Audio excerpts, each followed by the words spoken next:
The following video is sponsored by VencoPlus.com. If you're looking for a side hustle or full-time income, invest in vending machines. VencoPlus.com is a turnkey business offering the lowest prices, personalized customer support, and they have financing, so be your own boss. Check out their link in the description below.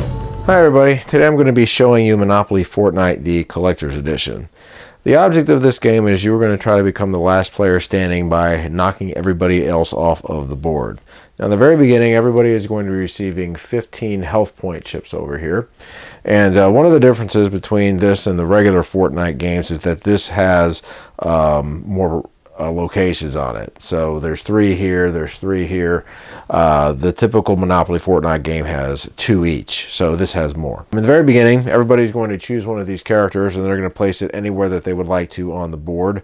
They're going to be getting dropped off by the bus, so to speak. So let's just say I had a 3-player game and I put one here, I put one here, and let's just say I put one over here. Here are some of the things that are involved in the game. We got the dice over here. You have a standard 6-sided die. And then you also have a die that has different symbols on it, and I'm going to talk about how these work here in just a little bit. You also are going to be able to build what are called walls, and you have 2 different types of cards. You've got the loot cards over there, and then you have the storm cards. If you land on a loot space, which is going to be one of these 4 spaces over here, you're going to pick one of these up. And there are several different ones, and there's 2 types. There's a type that you're going to be able to keep throughout the game, and you'll be able to complete whatever the action is. In this case, if you roll crosshairs, you'll be able to go ahead and do this action. And then there are also cards that you're going to be able to use one time, such as this one. And then you'll be able to use this on any one of your turns. And then once you do that, it'll be placed in the bottom of the deck. And you got several different types. You've got the legendary item, you've got the epic item, then you've got regular items such as this. But there's several different types of cards here that you can use. Right over here are the storm cards. Anytime a player lands on or passes go, they're going to go ahead and draw one of these. And they're just simply going to follow what it says. Now what the storm cards are going to do is, let's just say we ended up having something like this where it says take the location from the lowest and place that location card storm side up. Let's just say we had Paradise Palms happen to be this card. What you're going to have to do is, if you land on it and it's storm side up, you're going to pay that much health points over here to the bank. So here are the spaces that are on the board. You've got the go space. Anytime you land on or pass this, you're going to collect 2 health points, and you can't have more than 15.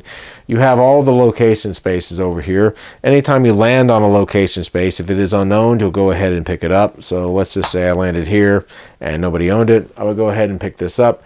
And simply what this says, it says when another player lands on this, they're going to pay that much HP to the bank. Now, if it turns out that I end up having the entire color set, let's just say I happen to have these 2 cards. Anytime I land on one of the 2 locations where I have the color set, I'm going to collect 2 HP from the bank. Over here, you've got the motorboat, and then you have the choppa. If you land on these, you're going to go ahead and move your character to the next unowned location. So if this was the next unowned location, you would simply move it there. And if you're using the choppa and you pass go, you're not going to collect 2 HP in this case. Right over here is the campfire. If you land on that, you're going to collect an HP. Right here is a trap. If you land on that, you're going to lose 1 HP and put it into the bank. Just visiting space, nothing is going to happen there. This is the jail space. If you land on this space, you're going to end up going to jail. Free parking over there, that doesn't do anything either. Now, if you land on jail, what you're going to do is you're going to go ahead and place your character in jail. If you would like to get out of jail, you can go ahead and pay 2 HP to the bank and then roll these dice and move on your next turn. You'll have 3 turns to try to roll a 6. If you're able to roll a 6 on one of those 3 turns, you'll go ahead and get out. You'll roll both dice and you'll take your turn as normal. If after 3 turns you don't roll a 6, you'll go ahead and get out of jail for free and then use your last roll to move.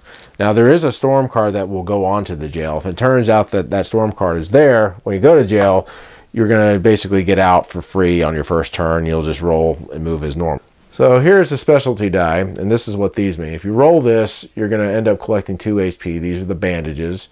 If you roll the boogie bomb, everybody except for the player that rolled it is going to lose 1 health point, and any walls that are on the board are going to be destroyed. This is the crosshair, and the way this works is that you're going to be able to target any player that is on your side of the board, and he's going to have to give up 1 HP to the bank. So if it was this guy, he could target him, or it could go the other way, this guy could target him. And they could say, I'm going to go ahead and shoot you with a gun. Bam, you lose an HP. And right over here is the stone, and this is going to allow you to build the wall. So the way the wall works is, let's just say I happen to roll something like this. What I would do is I would go ahead and roll 3, and then I would go in this case and take a loot card. And then I'm going to build a wall. And the way the walls are built is I can build the wall on any one of the spaces that was in my path before I move. So since I rolled the 3, I could place the wall here, the wall here, the wall here, and I could even the wall here, and I can even place the wall here. So let's just say I decide I'm going to go ahead and place the wall over here. If there's a player over here and he ends up rolling a crosshair, he can actually shoot the wall out and take it out of play. Otherwise, if he lands on the spot with a wall, he's going to have to stop his movement. He'll be protected from any cards or anything that would take HP from him if he is on a space with a wall. But he'll be able to just go ahead and take the wall off and then move as normal. Now, also when you're rolling the dice, you can choose which one you want to do first. So if you ended up rolling, say, the crosshairs and the 6, you could either go 1, 2, 3, 4, 5, 6, and then activate the crosshair and try to shoot one of these guys. Or you could do the crosshair first and then say, I'm going to shoot this guy, and then move 6. 1, 2, 3, 4, 5, 6, like so. If you end up running out of health points, i.e. you end up getting kicked off the game because of that, what you'll do is you'll take your character off the board like so. Any loot chest cards that you have in your possession, you're going to go ahead and place on the space where you were eliminated. So if I had like some loot cards, and I would place it right here, for example. And the next player that landed on or passed it would be able to pick these cards up and use them. Any location cards that I have are going to be placed on the board storm side up. So let's just say I happen to have these 3 cards over here. This is going to be storm side up over here. This is going to be storm side up over here. And then this is going to be storm side up over at Weeping Woods, which is over here. So anyway, the game is going to continue going on like this until there is just one player left standing. And that, folks, is Monopoly Fortnite.